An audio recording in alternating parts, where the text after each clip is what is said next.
There was a small Airbnb in an old part of Chicago that people loved for their short vacations. But room number 13 in this house had a strange reputation. Whoever stayed there would say the next morning that someone had whispered in their ear at night, "This is my room." The landlord, Alan, often laughed and said that these were people's illusions. But in the past 3 months, 6 guests had suddenly canceled their reservations and left. One cold evening, a new guest, Sarah Williams, arrived. She was a 28-year-old travel blogger from New York.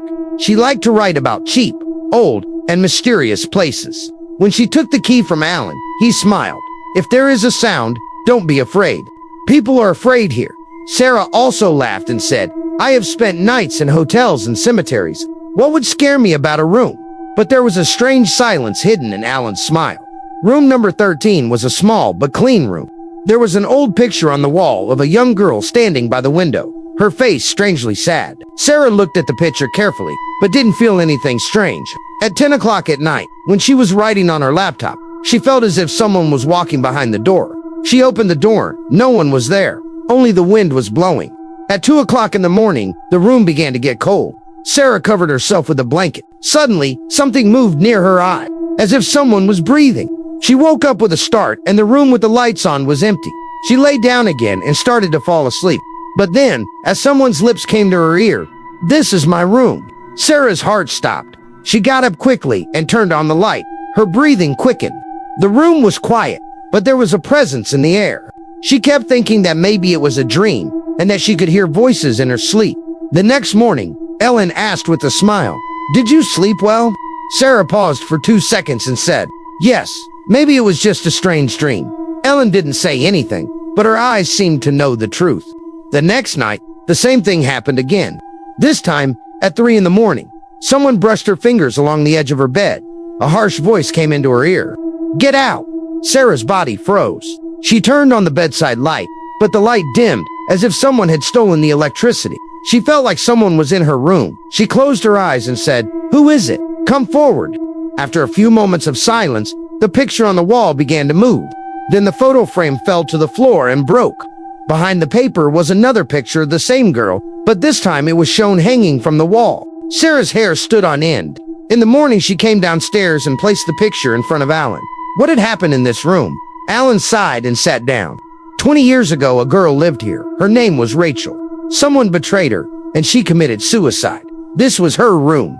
After that, whoever stayed here, he heard someone whispering, "This is my room," Sarah asked. "Then why are you renting it out?" There was shame in Ellen's eyes. "This is my only source of income, and I want it all to end someday." Sarah decided that she would spend another night here, but this time she would record it. At midnight, she turned on her phones and cameras. She also put on a motion sensor lamp. Then she said loudly, "Rachel, if you are here, talk to me. What do you want?" The room began to get cold.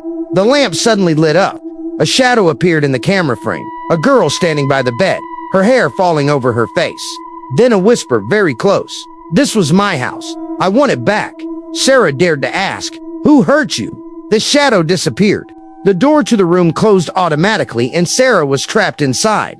There was the sound of footsteps behind the door, as if someone was walking but was not visible. Sarah leaned against the wall. She began to breathe heavily. Then, suddenly, from under the bed, there was the sound of someone's nails dragging on the floor. "Don't stop!" At that moment, invisible hands tried to grab her throat. Sarah screamed loudly. The room was filled with light and everything stopped. The door opened and Ellen ran in. "I heard voices. Are you okay?" Sarah was sitting on the ground, trembling. She handed the camera to Ellen. The video was played. Sarah stood alone in the frame, but the voices were clear, as if 2 people were talking. And finally, a woman's voice was very clear. "If you don't go, I will keep you," Ellen said nervously. This is all escalating. Rachel had never been violent before. Sarah decided to look at the missing reports of 9 guests that Ellen had hidden. She went to the local records room. There it was found that the last 4 people had stayed in the same room for the last time, and there was no trace of them. That night, Sarah made a final attempt. "Rachel, I will write your story. I will give you back your name. Just let me go." The room was silent. Then a cold breath fell on Sarah's face. "Write the truth and then go." The next morning, Sarah picked up her things. As she left, she stopped by the door and looked into the room one last time. "I will tell the world your story. You are not alone." Upon her return, Sarah wrote a detailed article about Rachel's life, her loneliness, her death, and the secret of this room.